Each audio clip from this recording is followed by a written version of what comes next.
All right. It is Wednesday, January 7th, 2026. And today I'm joined by Pete and also by a special guest once again. Pete, do you want to say hello and maybe introduce our special guest? I would be happy to. We've had a number of prestigious guests on the pod, and none more prestigious than my very, very, very good friend Adam Rohde, who is we go back to the first day of college where we met, and we've been brothers ever since. 40 years. Yeah, amazing. I've referred to Adam a few times on the pod in various little anecdotes and whatnot, so he's not a stranger to any regular listeners who have paid close attention. But today we have him live in the flesh. Welcome, Adam. Happy to be here, my brother. Awesome. Thank you for joining us, Adam. Were there any topics you had in mind, or Pete suggested I just try to, drive the interview? But if you want to open up with any exposition or introduction, now's the chance. Well, thank you again for having me on. I feel very honored. I've been a regular listener, and you've had some terrific guests on. None better than Dinger's family, but it's been interesting to watch the arc and the evolution of your podcast over the days. And congrats to you both. You're doing a great job with it. And I think it's besides my bias of loving the Ding, it's I hope more people listen to it, because I think there's some really great nuggets in there and some life lessons that we can all take away from this. And I'm sure we'll get into this a little later, but I've had more than my fair share of connections with the ALS world, including losing a dear friend and colleague a year ago, November.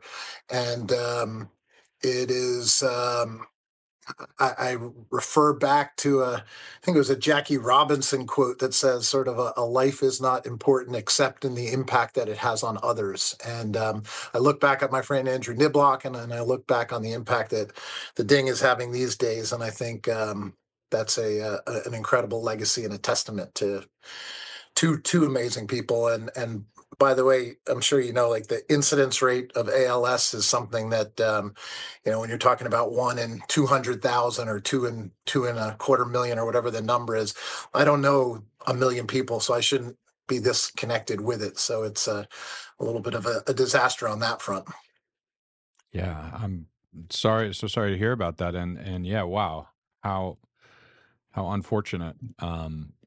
But a nice way for you to honor your friend and also to honor Pete. You've definitely, your name has come up a number of times in the podcast. Hopefully your ears haven't been burning too much. One of those, I guess one of those contexts is y'all have hit the road a few times to see some live music. I believe you were in Philly for Goose. So I guess what was the most epic live show that y'all have seen together? Adam, I want to get your take. No. The Ding and I have seen a lot of good stuff together. I'll throw a couple out, and then Ding, you got to fill it in. But we saw Jack Johnson live in Chicago at some tiny little place where I think if he swung his guitar out, it might have hit me in my chin, and that was unbelievable. We've seen BB King live together at a pretty small venue in was it Hartford? Maybe I think it was Hartford, Springfield, at the Springfield. And then just recently, my first 2 Dead & Co. shows were with the Ding at the Sphere. Nice. And those were pretty epic as well. And I'm sure Ding can add a few to that list too. Well, certainly some recency bias with Dead & Co. at the Sphere. Those were hard to describe. Yeah. Amazing. When Glenn asked the question, the first thing that popped into my head though was the BB King show in Springfield, like the Opera House or something. Yes. Maybe it holds 1,500 people or something, and not a big venue. Sure. We road tripped.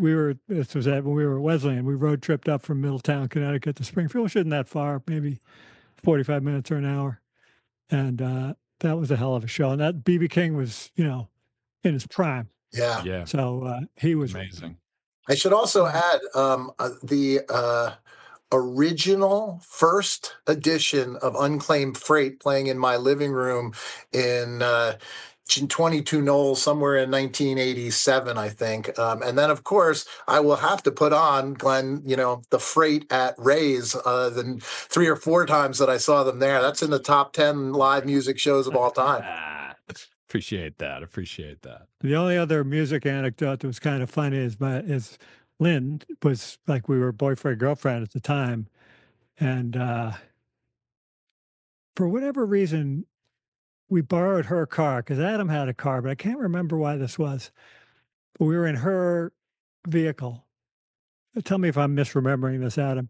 And we drove to the Hartford Civic Center to see the Dead, Grateful Dead at the Hartford Civic Center, and we just pulled in and we had pre-gamed a little bit on the way up in a different era back then, and just pulled up and gave some guy the car keys and got out of the car and went to the show. And thankfully the car was still there when we got back. Well, as they were starting to play the encore, I said, "Do they got a car? What did we do with that car?" And like, we didn't just hand it over to some guy who took the keys. So we had a little bit of a panic because it was Lynn's father's car, of course. And it would have been a bummer to say, I loaned the car to Pete and he lost it at a Grateful Dead show. Lost your car. But it changed the whole arc of that relationship. Oh, yeah, man. big time. Oh man, that's great. That's great. Excellent. Well, Adam, one of the stories that Pete has told, where he mentioned obviously your close relationship, is in the early stages of his diagnosis. I believe just you and Lynn were kind of the only people that he had shared it with, as he and Lynn and sort of decided what the right strategy was to and what my brother also. Your brother. That was a very tight circle. Right.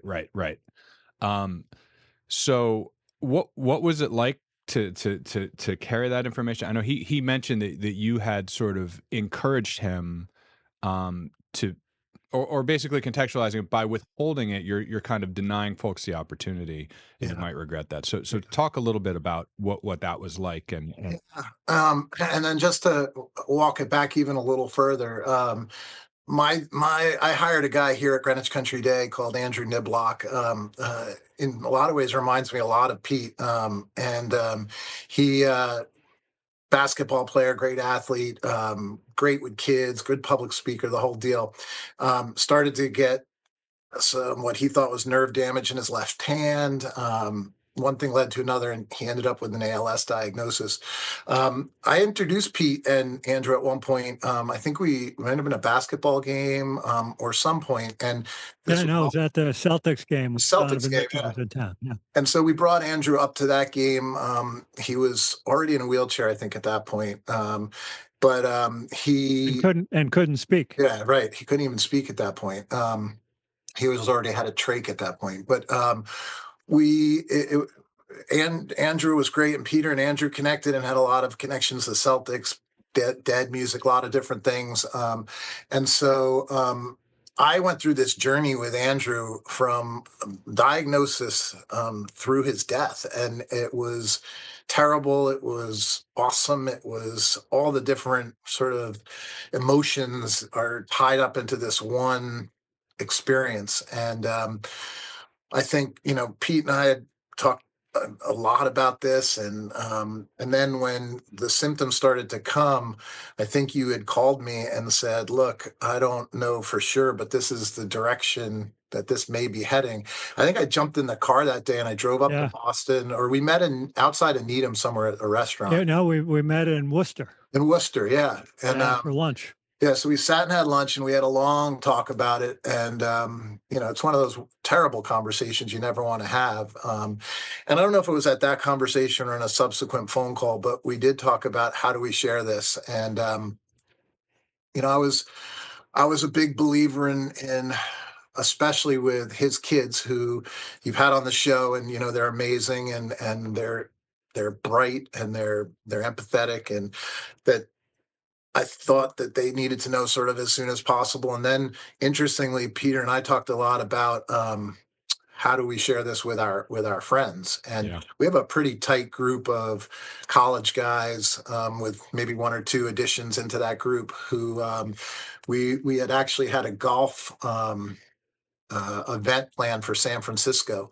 and so we talked about, let's share that at that event. And again, it was a lot. We spent a lot of time talking about it, but I think in the end, it's really, as I said and you said in the podcast, I think it gives people a chance to go in multiple directions. And Ding has said sometimes people go in the opposite direction, which is they don't know how to deal and they kind of retreat a little bit.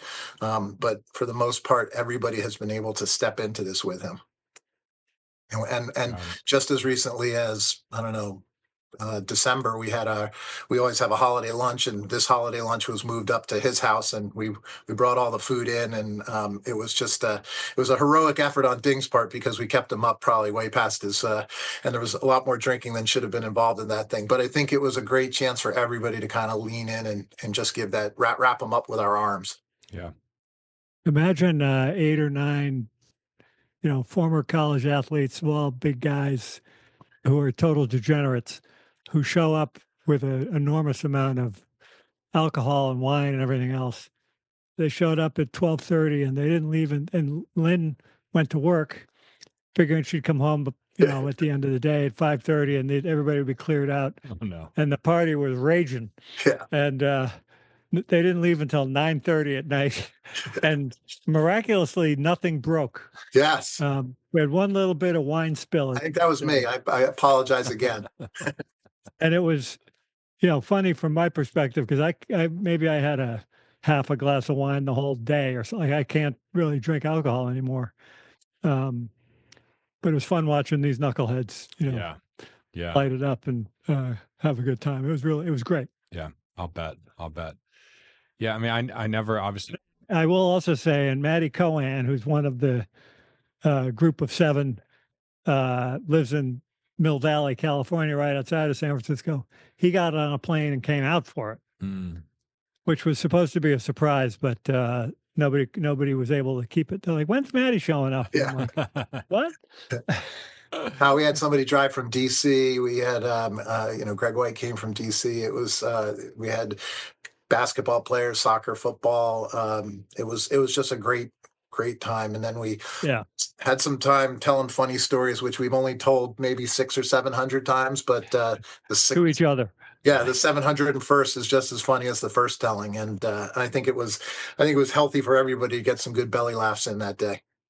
The next day, Jack was there all day because he knows a bunch of these guys.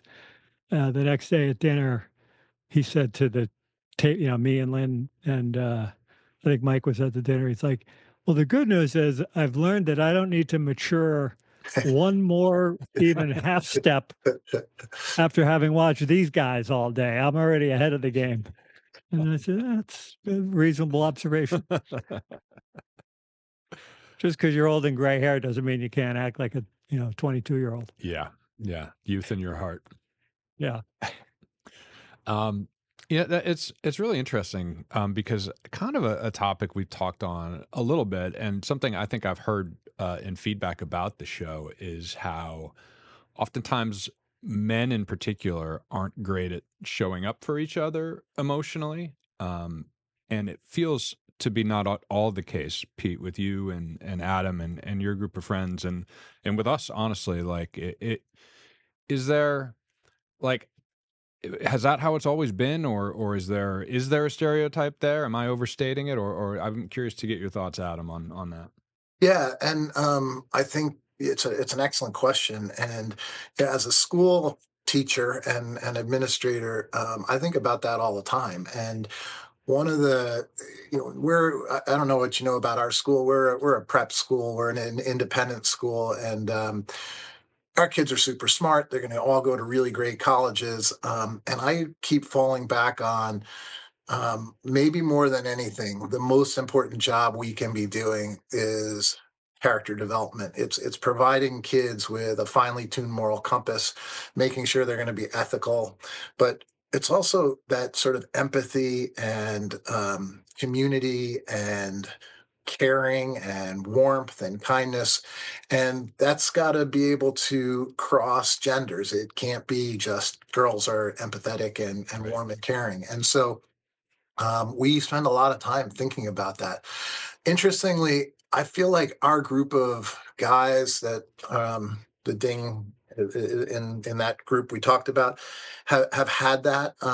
We've been through a lot with each other. We've been through a divorce. We've been through deaths of parents, and there's this innate sense that you show up for each other, and that is, I think that's special, and I do think that's somewhat unique. I'm not sure everybody has that sort of friend group that will do that, and we we we've also created, and we're pretty intentional about creating these opportunities, whether it's we've done, I don't know, 5 or 6 golf trips with this group of fellows, both internationally and domestically.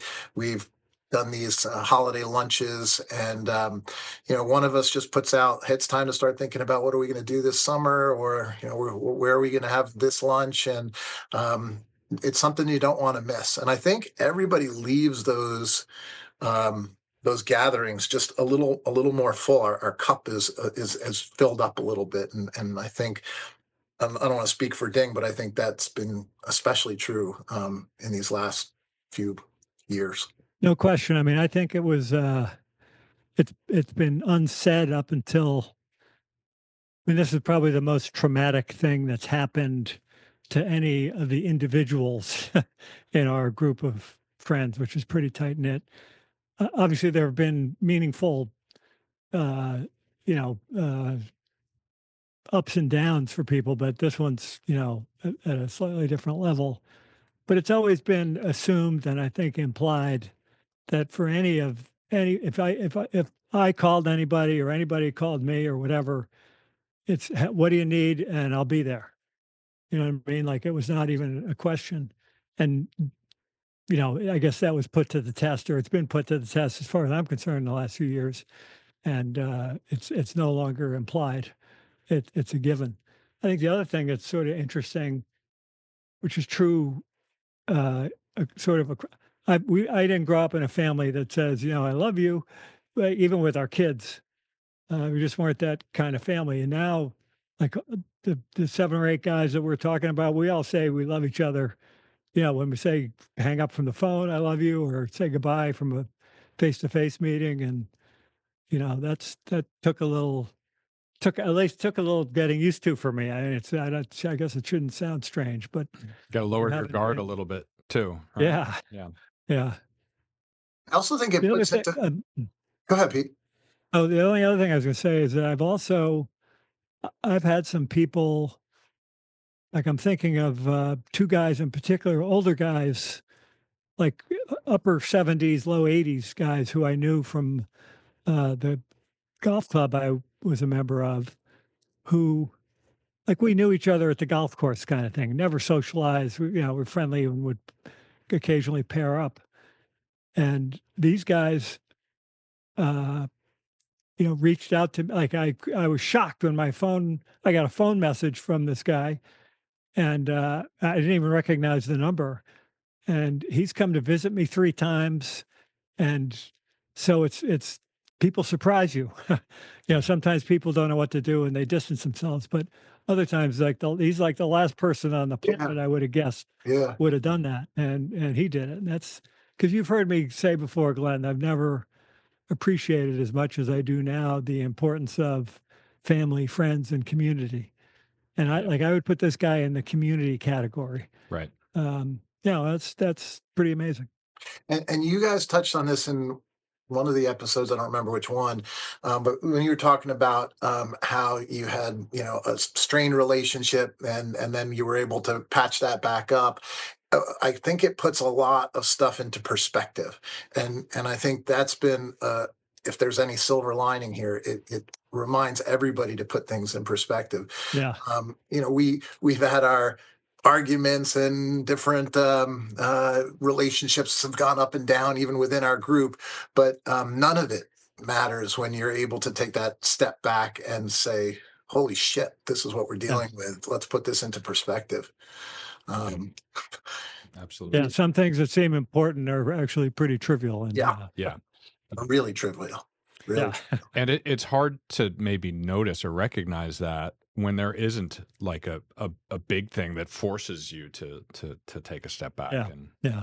I mean, that's the greatest sort of sin in life, right? It shouldn't be that your buddy has to get ALS for you to help put things into perspective.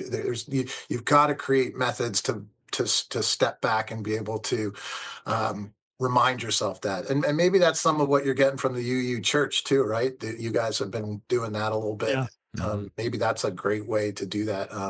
We've talked long and many days on sort of philosophy and religion, and I'm more of sort of a secular Jew who hasn't been a practicing guy, but I totally see the spirituality that comes out of this, and it is that built-in reminder to help us with that perspective and remind us about love and sharing it and empathy and all these pieces that we can lose in the day-to-day grind of what we're doing. Well said. Well said. Adam, you're from Connecticut, right? Is that? I grew up in New Jersey, but I've been living in Connecticut the last 20 years. Got it. And Pete has mentioned a few times that you've kind of come up to see him. So it's a little bit of a hike for you. How's that go? Like, when do you decide it's time for a Pete visit? Is that based on things you're getting off of Pete, or is it? Yeah, I mean, it's a great question, and I got to tell you, it's such a bummer that it's a 6-hour round tripper, because it'd be every couple days I'd be in his living room. He'd hate me. I'd start stinking like fish. But my wife is a big Dinger fan as well, and the two of them have had almost a relationship that's parallel to my relationship. They kind of bonded over hockey, which I'm not a big hockey guy, and in our most recent trip, my wife Elisa was like, "You got to get up and see Ding," and she's like, "I got to see Ding," and so it was just the question of pick the day. And I said, Ding, what's the best day between now and the new year? And he's like, come the 31st. I'm like, Lee, we're jumping in the car. And so it's a 8 a.m. Get there at 11, get some lunch, hang out, have some great laughs, give him a hug, tell him I love him, jump back in the car and drive back. And I tell you, it's certainly a heavy lift, but it also, as I said before, it fills you up, and so it does fill up the gas tank. Yeah. And what's really funny too, and Ding knows this story, but I think the first time my wife met Peter was at somebody's wedding, and we walked into some venue which we were having the wedding, and it was filled with stuffed heads, moose and deer, and my wife starts going, "What is this? Is crazy. This is kind of disgusting." And the Ding, in his classic way, says, "This is a unique cultural phenomenon," and thus begins like a debate. And my wife's no shrinking violet, so she jumped right in his face, and the two of them are going at it. And I think that's the day that my wife fell in love with the Ding, and I think Ding had a lot of respect for Elisa pushing back on that one. And it's been that ongoing. Glenn's laughing because he's seen it as well, but that's the part. And when you get a chance to go up and do a little of that, I think it makes the couple 100-mile drive all worth it. Love it. I will also say, in my defense, it was a very early version of the software upgrade. It was Ding 1.0. Yeah, we're now on Ding 5.0. So there's been we've had a few debugging opportunities in the interim. It's called growth, my friend. We all hope we can get to the 5.0 version. I think I'm still at 3.0. I got to keep moving. During a funny story with Elisa is she's a big Islanders fan. I'm a Bruins fan, and they were in the first or second round of the playoffs. And Adam and Elisa have this awesome piece of artwork in their house that I've always admired. And so we made a bet on the outcome of the series. And the bet was that if I won, I got to take the piece of artwork and keep it for 6 months, and I was going to give it back. of course. And if I lost, I had to write a song and perform it for her. Um, and that must have been one of the COVID years. Like it wasn't, we were still doing Zoom calls. And so the Bruins lost to the Islanders, and I had to write a song. By the way, which was actually a very good song, which we have on tape, which I can send you, Glenn, if you want to use that in the intro promo music. Definitely. It's pretty good. Yeah. Hook me up. It was pretty good, and it was kind of a Lennon McCartney thing, because I should give some songwriting credit to Lynn in a few areas where I got stymied, but it was a pretty funny song. And it was pre-AI too, and you had great lyrics about the Islanders in there. That was the real deal. And like having to rhyme some Russian names with English words and all that stuff. So that was pretty funny. Oh, I love it. That's great. That's great. Glenn, can I ask you a quick question? Yeah. Well, I don't even know if I know what the impetus was that got you to think about doing this series. Yeah. So, Pete had shared the news with me, and I remember sort of very clearly, of course, that moment. And as I kind of just absorbed it, and I took a bit of time. I did a little bit of research, and I was wondering, like, what is a thing that I could do to help? And I wanted it to be something like anything that would put a burden on Pete was kind of like a non-starter. Like, what is the thing I can do that's just sort of net positive? And I was thinking about, his kids, and his kids could have kids someday. And like, it would be neat maybe to capture his voice in a way that we could archive it. And who knows for private use, that kind of was the initial idea. And whenever I have an idea like this, I'll have these crazy ideas, and they don't always survive the light of morning. So I check with my wife about, hey, is this a good idea? Should I talk to Pete? Should I ask him? Like, how do I ask him? And so, long story short, we were still doing seeing each other somewhat frequently for music. And so at the end of one of our sessions, I worked up the nerve to ask, like, hey, here's an idea I have. Feel free to shoot it down, but this is kind of just a rough outline of what it is. And Pete was amenable to it, right? Pete, what's your recollection of the? Yeah, no, that's my recollection. And my son Jack had already kind of mentioned it, that regardless of this, it sort of said, and sort of in the same time, like, hey, wouldn't it be cool to do a little oral history or something?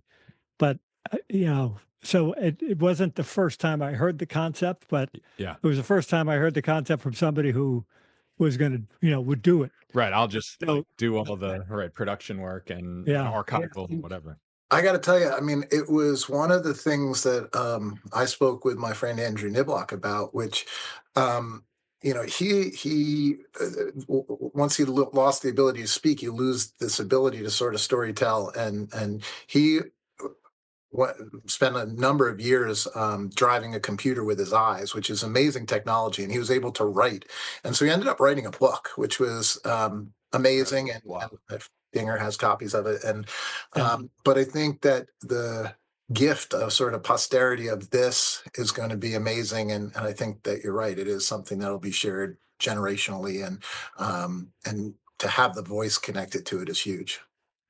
Yeah, and for some future generation to say, well, what was Granddad like? Yeah, like this captures my personality, and it's not just hearing the voice or hearing a story; it's interaction, and so that's pretty cool. But as Glenn thought about it more, he then came up with an adjustment to the idea. Right, which is to make a podcast out of it. It's good because initially it was like, well, just be private, just for you and your family. And I don't know why we were just kind of new. Like, oh, I wonder. I don't remember how the idea of a podcast came up. And I was like, well, I think it came up we weren't brainstorming on it. It was your idea, because you came to me and said, "How about a podcast?" Well, and it was like, how do we get these things like to your family members or to friends or to folks who want to hear it? It's like, well, kind of that's what a podcast is. And I had never done a podcast, so I was researching like, what's a cost-effective way to do it, and we learned stuff from that. But the surprising thing to come out of it is there's pressure to put out an episode every single week. Like we have not missed a week since we started. Yeah. And I'm glad we have that pressure. If there wasn't that, if this was just an ad hoc thing and they go in the archive, we probably wouldn't get past 7 or 8. And here we are. I think this might be the 20th episode. So it has worked out in a way, I think, that just the stars aligned, and it just feels great, and people are getting something out of it, and they're giving us feedback, which perpetuates it. And it's grown into something I think that none of us maybe could have anticipated. Well, it's terrific. That's a lot of, you guys should take a lot of pride in that. Yeah, no, absolutely. I do. And I'm grateful for Pete. And Pete, I know you get a lot out of it too. And it's nothing but a good thing. Yeah, definitely. And I've been, once I got comfortable talking about it, swinging back to the prior part of this conversation, I've been an open book. I'm happy to share the story and educate people about the disease, and, not be afraid to ask, any question you want to ask, kind of thing. It's, And you've avoided most of the morbid humor for the most part. well, well, both of you offline have heard some of my dark humor. I try to tamp it down for this in this forum, but we have one of our buddies who is just that's the one thing he can't deal with. So as soon as he walks in the room, the dinger starts hammering him with death jokes, which don't go over so well with our one. Well, I will say this is no. I'll be in this position someday, so I'm not making fun of anybody. But when one of the guys was on his way and we knew he was 10 minutes out, I said to the group, "Hey, right when he walks in the door, I'm going to start drooling, and be like slumped over. Do you think that would freak him out too much?" And everybody's like, "That will definitely freak him out too much." Brutal. So that's Ding 5.0. Ding 3.0 would have been right there. Ding 5.0, he's just so much more mature. Yeah. I have the good sense to at least ask the question if it would be inappropriate. Well, and to your version of you gotta maybe make fun of these things. Yeah. Without some humor around it. If you can't laugh about it, you're left crying. Right. Yeah. Absolutely. Well, and when I think about, you guys joke about the version upgrade, but this whole experience has changed me and how I'm wired and what I think about and prioritize in a major version number kind of a way too. So, and maybe that's true for some of our audience. I know that a lot of people have been inspired by your story, Pete, and by how you're reacting to it and your courage and how you're able to share everything. So, yeah, it's wonderful.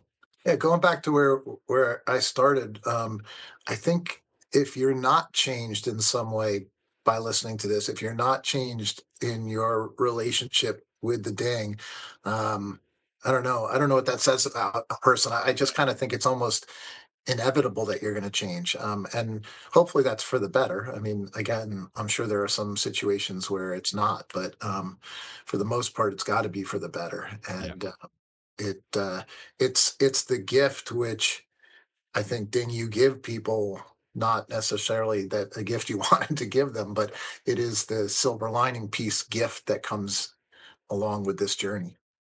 Well, and I've we had a couple of basketball teammates who died very suddenly from cardiac situations, and I guess the upside of this disease is it's got a glide plane associated with it, and so to the degree I can have that impact, I got plenty of time to be me and do what I'm going to do, and if that's helpful to other people, great. Got and enhance. you get to there's not some suddenness to it, so it's an upside to everything. Yeah. Adam, you've got to go teach the future of America something soon, I presume, or always time for you though, my friend. Thank you so much for joining us, Adam, and of course, Pete. Thanks as always.